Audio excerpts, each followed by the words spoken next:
I tried to reset a bunch of things to like standard, but we'll see what happens. Yeah, you know, life. Cool. Let's do it.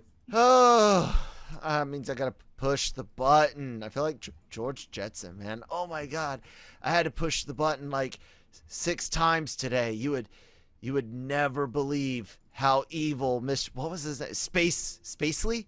Yeah, Yeah. yeah. How evil Mr. Spacely is. Hello, everyone. Welcome to Marvel Multiverse Mondays. Presents Loki Thorsdays. You're on LRMonline.com. Brought to you by Grow Generation with pros. Go to grow. And he got it right this time. Yeah, I couldn't remember the name. I was like, go, grow, grow, go. Grow Good job. Generation. Good job, Nick. I am joined by Kyle. What's up? We are going to be discussing Journey Into Mystery, a very familiar title for comic book fans, in the 5th episode of Loki. Yeah, it wasn't that mysterious though. No, but it's just, you know where the name's from. Yeah. Nice, good old-fashioned comic book reference. The origin, like there was Action Comics for Superman, and like Astonishing Tales. Astonishing Tales for Ant-Man. Journey to Mystery was old school Loki and Thor, like Golden Age or Silver Age or whatever, when it was Atlas Comics. So it doesn't mean anything other than that. It's fun. Like the line where Corey Stoll says Astonishing Tales in the movie Ant-Man. Yeah. You know, it's just like, ha. So amazing fantasy. This episode, what did you think of the episode before we get into it? So, like everything up to now, I loved it. I think this might be the series I have the least amount of issues with overall. I did find that they probably could have reduced the runtime about 10 minutes. They linger a lot in this episode to fill it out for 40 plus minutes of time. They linger on huge Easter eggs. But yeah, but there's other times where they're lingering on the fucking headless peacock bird thingies. Like, yeah, like for no reason. Like, it was cute seeing them once, but I think there's like 3 times they spend a few seconds watching them run around. Like, why? And then yeah, man, that other than that, I fully enjoyed it. They answer some things, leave a lot more things open, lay out some breadcrumbs for those of us doing these weekly shows, and confirm that indeed alligator Loki is a variant. Loki. I told you. Yeah. Well, I agreed with you when you brought it up in that light. I'd only seen one person bring it up in a different light, and I like that. I like that it's a vicious alligator Loki. Vicious for real. It was a good fun. He makes my favorite part of the episode work. Yeah, it was a fun episode. I will say I was a little disappointed in President Loki. Because I really thought that would have been the result of Loki.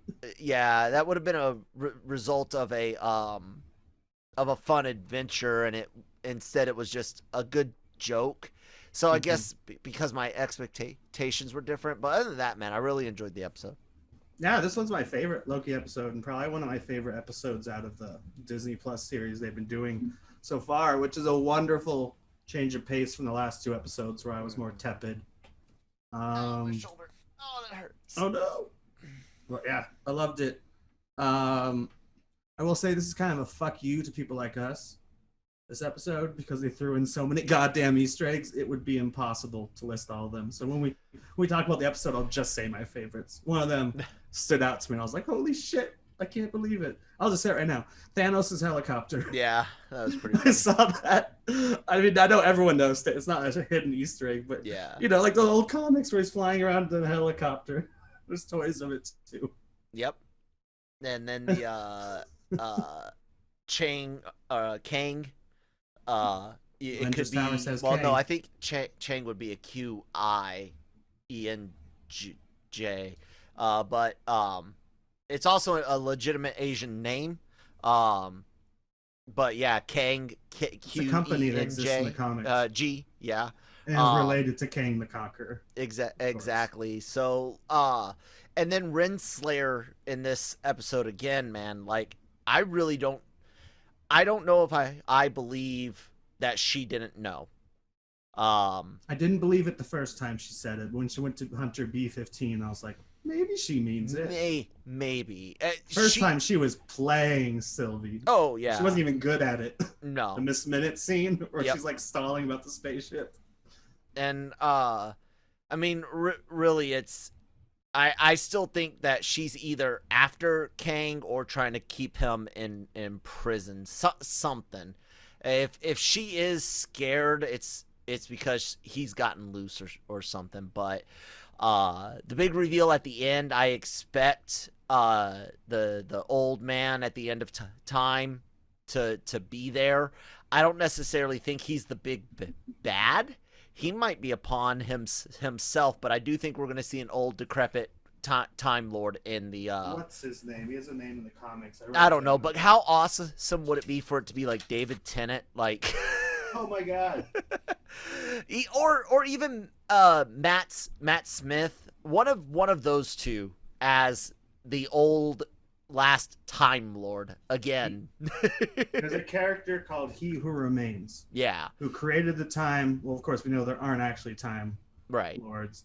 But yeah, he sits at the end of time, which is where we technically are. But I just think that would be like too much of a right field thing. Then again, Kang is probably too... I can't tell if they're... ever since Mephisto, it's like, are they completely playing us? Because there are things that point into like Nightmare and stuff, his literal helmet, but it's literally just there to fuck with us. I don't know how much of this Kang stuff. Well, that wasn't Nightmare. Us. That was Grim Reaper. Oh, Grim Reaper's helmet. But they put in stuff from characters that were nowhere near that show. I knew that wasn't part of it given the cartoon aspect, and I said that day. I was like, I don't think this is related. You know, it doesn't mean that it wasn't, but I didn't think it would be. Yeah, I don't no. Kang's involved. It's just again, I'll still say it. Mephisto or a Mephisto amalgam is involved with Wanda's kids 1,000%. If you think that they're not, and if they're not, then Marvel's actually probably writing a really stupid story because I don't know how else it works. But you know whatever. It makes all signs point to yes. Just a lot of caffeinated water. Caffeinated water. I got caffeinated water. I've never tried it before. Oh. The first ingredient. It tastes like water. First ingredient is carbonated water.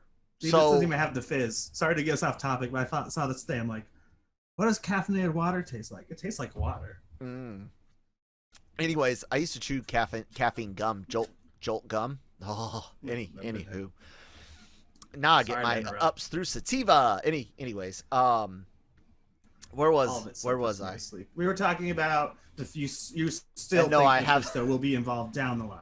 Right. So otherwise, how does it work? That's one of those things. It's like Kang is involved here, obviously, but just because we don't see him isn't necessarily a bad thing. I mean, geez, look how early we got Thanos, but how long it took for us to actually get Thanos' story. Based on what we've kind of said before, I at least think Kang will be the next, not just normal Avengers threat, but like, let's spend 5 to 7 years leading up to the final Kang battle. They should. He's Thanos level. Same with like Doom. Dr. Doom would be perfect Galactus to like save up for 7 years. Galactus, you could probably do that just as one villain. Like you wouldn't need to tease them along forever. But Kang could definitely be your next Thanos. Or yeah. I hope that it's really kind of a combination where you have Kang kind of securing time, maybe Doom securing tech and magic, because that's the key thing. Marvel, Feige, Kevin, buddy, don't let me down. Doom uses tech and magic, both. Okay, Um, I think by now Feige knows exactly what he's doing. and I don't know. His name is on a few really shitty Marvel films. So no, It's because he if was I we Donner's. trust. Did you see that? He's Donner's intern on X I Men. know. I know. Donner unfortunately died since our last podcast. Yes, he Everyone. did. Very Important unfortunate. for the genre and many other genres. But yeah, we'll see what happens in the end. Like I've said since this started, it's like, do I think his name is Masters Majors. I think Lee Major. No, that's the not other guy. Lee. We It's just call him Mr. Majors. I think it's Jonathan, but I think you're right, but we'll call him Majors. Mr. Majors, Jonathan Majors. I don't think he'll show up. I believe at most we might get a voice or a CGI image with his voice. Or even without his voice, if you just see a CGI image of him, that's not like he was technically wasn't involved. Right, that's them having, they're already filming Quantum Mania, and there's pre-render for CGI, which they'll overlay so on won't change his much face. like Thanos. Right, so and they'll overlay that on his. So yeah, there's a lot of things that could happen because, like I said, I still feel like Renslayer. I don't know which way it's going to go in this series, but I feel like it's I feel like she's either trying to get to Kang or keep him away or locked up. So I think she is directly involved with him in one way or another through this series, but I think the focus is her. I think she is our primary antagonist. I think if in the house we see at the end is Kang and henchmen, and next episode is mostly fighting henchmen and learning other things, and we even just see Kang, maybe hear his voice, the Thanos thing. I think introducing Kang in the Apple TV, Disney Plus series, would be the biggest development. I mean, we've seen Wanda become the most powerful being in the universe. We've got a new Captain America.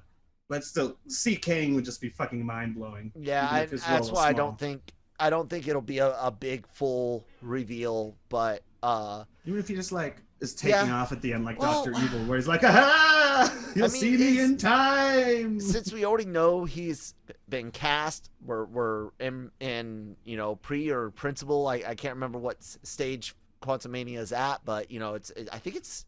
No. What's his name actually sent that photo from the volume from the stagecraft machine. So yeah, they're in shooting principle. He was cast like a year ago. Yeah, and not only that, but we know Marvel's been churning out these shows like real close to time to release. So they probably shot most of Loki, like we said last time, after he got hired. So exactly, that's why it's more realistic than like Matthew McConaughey as a Mephisto or. Suddenly Reed Rich. We discussed this last time, but so I do want to say this. There's one part of the episode, or one thing, a character I thought that, unless she hid it from us, that was very, very stupid. Why did Enchantress never try to get the truth out of Renslayer by just touching her forehead? I don't know. She even grabs her arm at one point. Told you. Anyways, you were saying. I was talking about I don't know when we stopped recording. We're having technical difficulties. Right after I had finished speaking. So I was just saying we get Lilith, and this is who they're running from. It's a big cloud monster. Let's go through it quicker. We normally do. Alith? That's what it was Alith. called? Yeah. They kept calling it Illith, is what it sounds like, but it's definitely spelled Alith. Yeah. With an A. It's a big smoke monster, and I was saying that it's one of the few cases in comic book movies where the character's a smoke monster in the comics also. Not like that Fantastic Four or Green Lantern bullshit. So at first I was like, smoke monster, and then I read into it. Lilith also has a connection directly with Kang. It's threatened his city, which we've discussed before, and they keep acting like it's a guard dog to whatever's behind the mansion, but I think it's guarding the mansion. Based on the Renslayer stuff, your theory. Any thoughts? Yeah, it's trying to keep whatever in, not necessarily trying to keep people out. Well, it'll work both ways if it's a real prison. Exactly. I agree. That's why it makes a good place to send people. Exactly. People who, yeah. So, like I said, I didn't know why. I'm just gonna go through some of the highlights. I mean, go through some of your highlights rather than doing it all since we have some difficulties. I loved Frog Thor. Fantastic. Yeah, that was adorable. It goes with Croc. I love Alligator Loki biting the hand off for Loki. So funny, and I don't think we've had a limb lost in a while because it's a callback to Phase 3 or Phase 2 onward, where a character always loses a limb, whether it's the Winter Soldier's already metal arm or it's one of the many arms. Ulysses Claw getting his arm cut off. And what was it? Wasp? No, not Wasp. The other guy, Yellow Jacket. Yellow Jacket. In fact, Yellow Jacket's helmet is one of the things you see, as well as Ronin's ship from Guardians of the Galaxy. Yep, the Dark Aster. Well, it could have been any Accuser. That's true. Bomber, but I'm assuming Dark Aster. So first, I thought it was one of the giant whale creatures, but I'm like, no, idiot. That's the Dark Aster. Yeah, the whole Sakaar dimension, essentially the end of time, the junk pile, is really, really cool. The UFO is fun. We didn't mention that. Yeah, this is the end of time that hasn't been written yet. So they say. Yeah, the Philadelphia experiment ship, UFO, a lot of stuff that would have disappeared in the Bermuda Triangle. Yep. It's just all kinds of Marvel stuff. It's just too much to talk about. Yep. I love that young Loki's in charge because he's the one who killed Thor out of all the Lokis. I love that. It's like, why is he in charge? Because he killed Thor.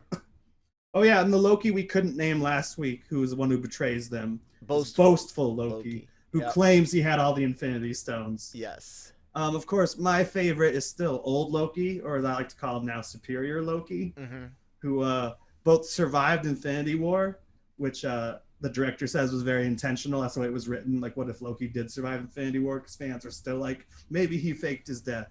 And he had that power, and he had the power to create an entire Asgard out of nowhere. So he's maybe it's just the years, but he is truly the superior Loki. And it's sad. He got pruned because he left his little planet where he was hanging out and doing no damage because he wanted to see his brother because he loved Thor still. Yep. That's what it all boils down to. There's a lot of painful. I'll keep going. No, I mean it was great listening to him talk, and he's the one who truly spent enough time to understand that Loki's need to change. And that's why he came back. That's why he gave him a chance. Yeah, it was great. I liked it a lot. I thought it was really well done for them to be able to do what they did with so little time, and wasting some of that time is good. I guess that to me is what makes that wasted time even worse, is the fact that it's like we could have spent some more time with Old Man Loki, classic Loki. You know, this is his own series or episode. There's a few sweet moments in the episode.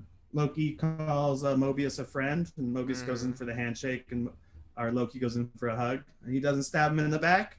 See, doesn't stab him in the back. He said he wouldn't do it again, and he hasn't, that I know of. He's threatened to kill other people, stab other people in the back. He's changed a lot. Because by the time he reaches the other Lokis, he's not trying to stab them in the back, and likewise until Vote Loki and his crew of Lokis come in and just start slaughtering people. Yeah. But God, the hand moment, I laughed so hard just the way it was done. Just a complete lost limb. It was the clean cut. It was the first fight scene in the show that actually felt like it fit and Agreed. Was, because it was just chaos. Well done. Yeah. Before we get too further, and that way I don't have to do too much additional editing, let's hear from our sponsors real quick. Yeah.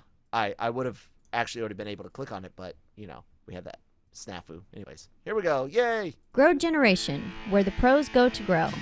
Grow Generation is your one-stop shop for hydroponic grow supplies, product systems, and more. Grow Generation serves customers across the nation and carries a wide inventory of renowned cultivation brands. Go to www.growgeneration.com, where the pros go to grow. There we go. Anyways, Nick. So Mobius is off to burn the TVA to the ground. I don't know how much actual power he has. considering they have an army at the other end, unless he could, I guess, release the Hunter B-15 and maybe build up a revolution by convincing other people. Korg style. And then I also like the moment where he made the blanket bigger for Sylvie. Yeah. I don't think there'll be anything actually romantic between them. No, I think Loki, it's but a metaphor for learning to love yourself. Mhm.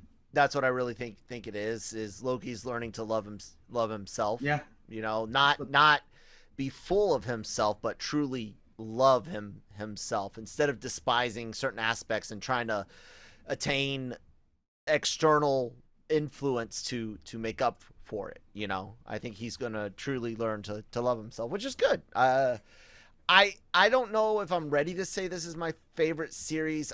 I just know that this is the one that I so far have had the most consistent enjoyment.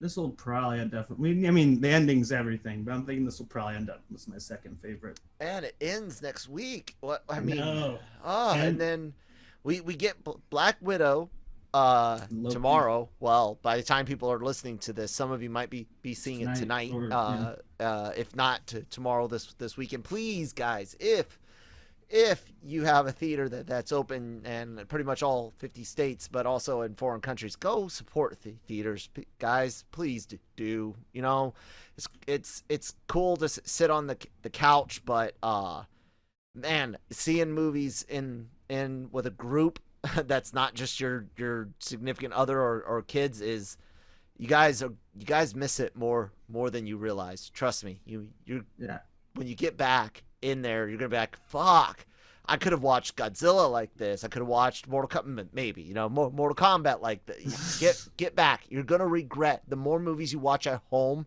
the first time you get back to the theaters, you're gonna regret watching all those movies at home. But of course, be safe, follow local guidance, and wear a mask if you're all supposed that. to. Yada yada. So, but yeah, man, we get that, Black Widow, and then an episode of Loki, and then nothing until What If. So we don't even have a date for What If, do we? It's like August something. Which should be before Shang-Chi then. Yes, which It is is in September. That's early September. We'll have stuff in between, folks. Don't worry. Just like our Loki thing, we'll have something in between. Eventually, we need to do Spider-Man before November. Yeah. Since I'm starting to believe the rumors that one of the rumors is the 3 are co-leads. Yeah, that I'm starting to believe it. Richtman is banking on he's almost putting his whole career on Spider-Man, and it's because a lot of things he's said, especially Star Wars, didn't pan out, and a lot of Marvel things have just kind of either been stuff everyone either already knew, like that was the problem with him, and I think that's why he lost a lot of like access, is when he started making all the announcements on Patreon. Like, I'm going to make you pay for your leaks. I think his suppliers were like, well, fuck, dude. No, you know, unless he's cutting them in. But look, I don't want a live action Spider-Verse. We saw it in animation. We don't need it in live action. And all of you that want it are fucking stupid. I'm sorry. You are. I mean, you're entitled to be stupid, but you're stupid. Be honest, you already saw it. I didn't want it before, but now I'm thinking, just like they use time travel in Endgame. So, like, because they had the chance of like 10 years of films we made in the last 10 years, we can easily go back to any location and we're the right age. It's too good to pass up. I almost think a live action Spider-Verse at this point, having 3, that is almost too good to pass up. It's that being said, stupid. I don't think it'll deliver a satisfying ending for Tom Holland if it is about all 3 of them. Yeah, well, it wouldn't be a good trilogy ending. It's not going to be his ending because he still has one more crossover movie in really? his contract. So, which is Strange. Doc Strange. Is he in Doc Strange? I don't know if it was official, but I think it's all but official. It would make most sense if he was, but depending what happens. Which is why most of us think at the end of this, Sony's going to essentially take their ball and go home. But that's a conversation for maybe after Loki is done, where we look at the future of Marvel.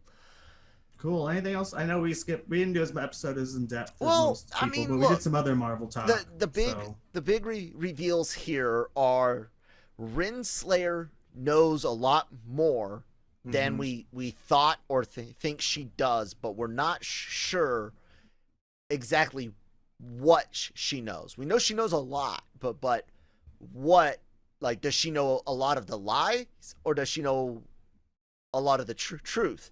And then her motivation. I have a feeling that it's more of a, her and Kang's past has already happened to a degree, and I think she's trying to get away, keep away from Kang.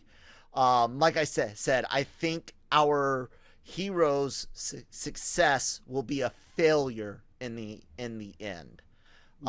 With the Loki show, very possible. Exactly, and I think that failure is connected to Kang, but that is not me saying Kang is going to be in this again. I think at most a voice, and more than likely anything is a name drop and maybe an image, a hologram, or something like that. That I think might be the most likely. I just don't see how you do Ravonna and not say Kang's name, or something about the Conqueror. We might hear something about you've unleashed the Conqueror, or something like that.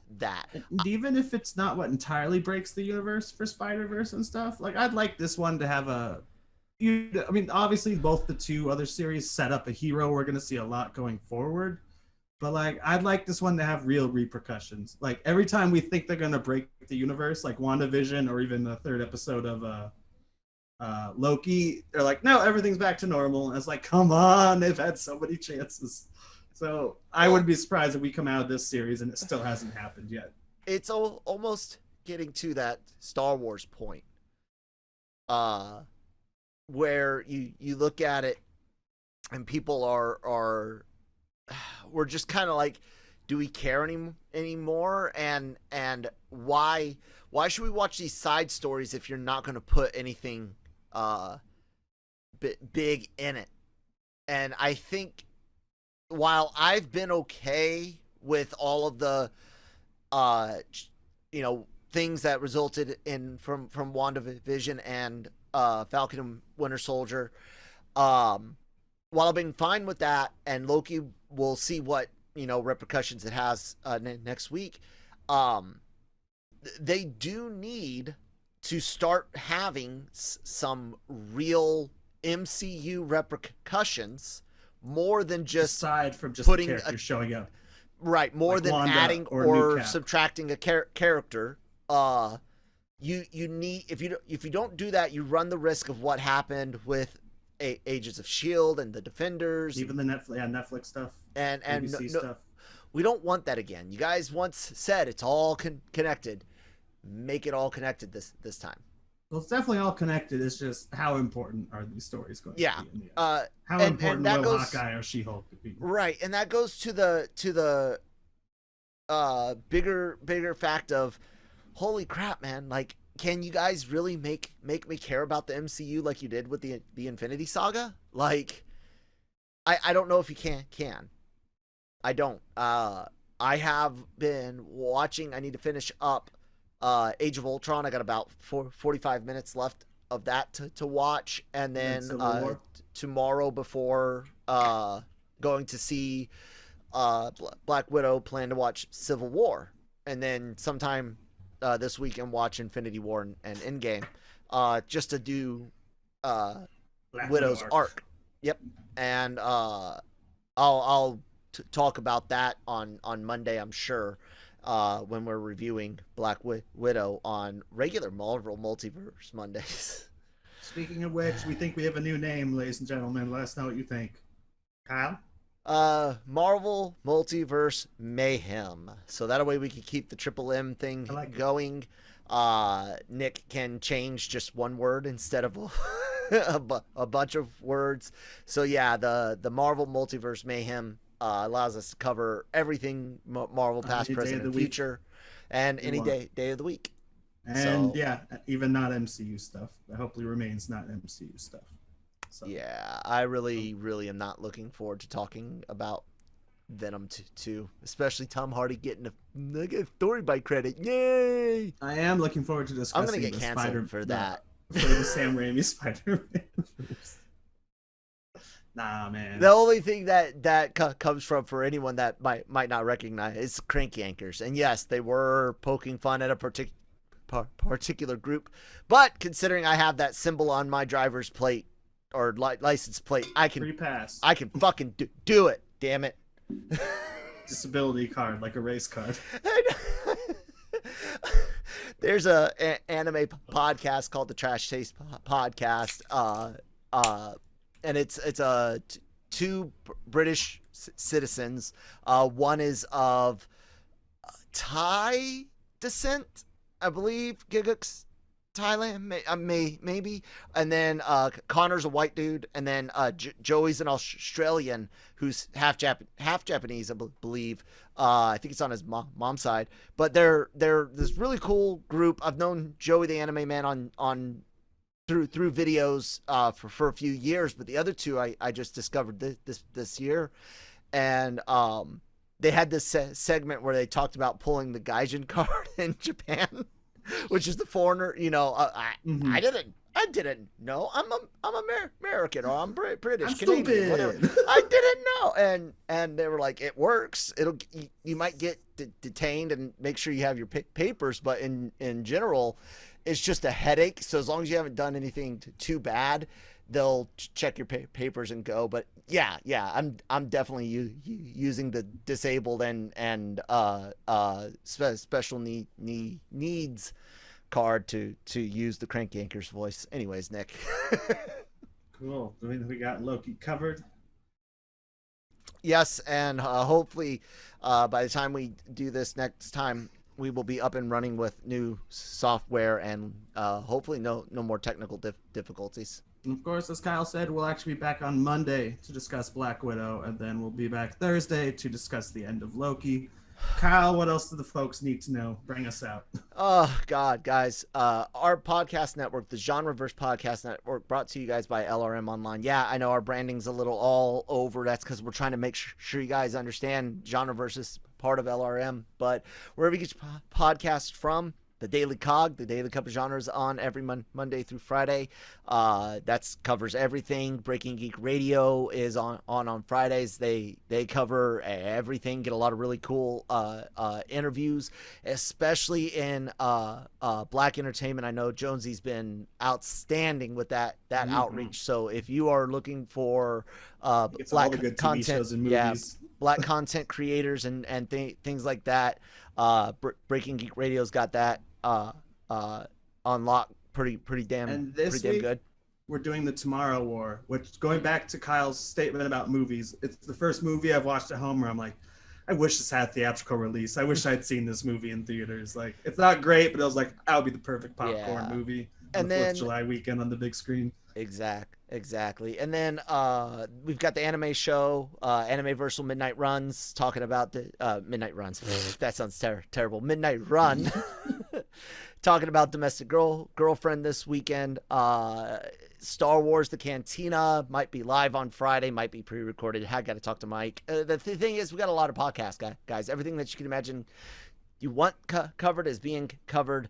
And in addition to that, we have most of those over on our YouTube channel. Several of them are video series as well, including the Daily Cog and here Marvel Multiverse, Mayhem, Loki Thorsdays, and a lot of celebrity interviews and creators, writers, directors, all sorts of grade A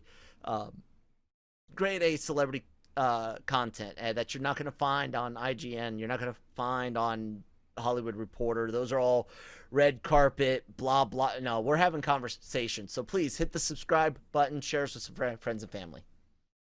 Hell yeah. And with that, Celsior. Oh, you didn't want to do your social media? I'm Geeky Nick Doll. It's Baloney. Oh, I guess if you're listening, I'm at Geeky Nick Doll. I do Breaking Geek Radio. It's a good time. There you guys go. Fridays. And I'm over at that column on Twitter. For those of you watching YouTube, you can see that on the screen below. Guys, go subscribe to our YouTube channel. And go to Discord, for God's sakes. I'm like the only one populating that space right now. Yeah. I've shared. So far, I'm done now. I stopped today, but I've shared every single Fast and Furious meme. I'm like, there's 15 there. I had to draw the line today. I'm like, no more. There you go. Check All it right, out. Nick. Now we can roll it. Excelsior! Enough said. Boo-doo, boo-doo, boo-doo.